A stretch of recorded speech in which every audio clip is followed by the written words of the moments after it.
Yeah, I know what you're thinking. I've bought a lot of fragrances in the past year, but I haven't gotten a lot of cheapies in my collection, so I thought, why not pick up Choo Man Ice? Now, obviously, the fragrant gods, such as the Fragrance Apprentice, loves this fragrance. Wow, that's a tongue twister, isn't it? This is known as a Diorum clone, so is it going to be as good? And I know I'm shooting at night time, forgive the lights and the slow production quality, but it's the fragrance that matters, so let's hop into this. Oh, you gotta be careful. Gotta be careful with that cellophane. Make sure not to rip it. You gotta. Oh. Anyway, whatever. Come on.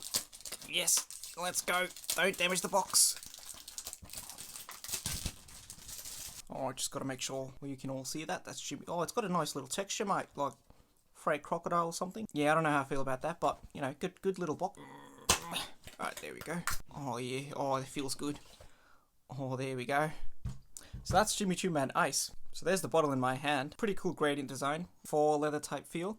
Thankfully it's a really hot day, so I can actually try and test this out and see if I really like it. But, from the things that I've seen, and I have smelt it once before, but I don't really remember how it smells a lot like Diorum Cologne.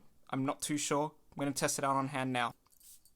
Oh yeah, good atomizer, mate. Oh, that's a good one. Okay, I'm getting a lot of bright citrus, just like Diorum Cologne, but I'm getting this really strong, dry vetiver coming in through underneath as well. It gives me sort of that Italian cologne type vibe, but it's not as mature as Acqua di Parma or Givenchy Gentleman Cologne is usually, but definitely like a hybrid between Givenchy's Gentleman Cologne and, yeah, definitely a hybrid between Givenchy Gentleman Cologne and Diorum Cologne. It has got this green nature to it, but I do really like it.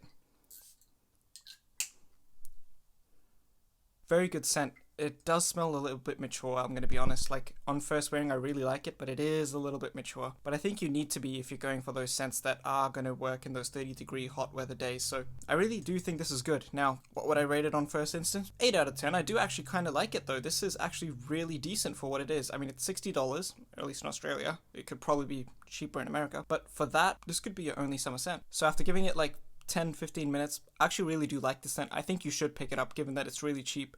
And there's not a lot of great designer summer scents, and this is a really good cheapy summer scent. I don't know how long it'll last, but you know what? For the first like 10-15 minutes, this is really good. Anyways, guys, that's it for today. I'll see you next time.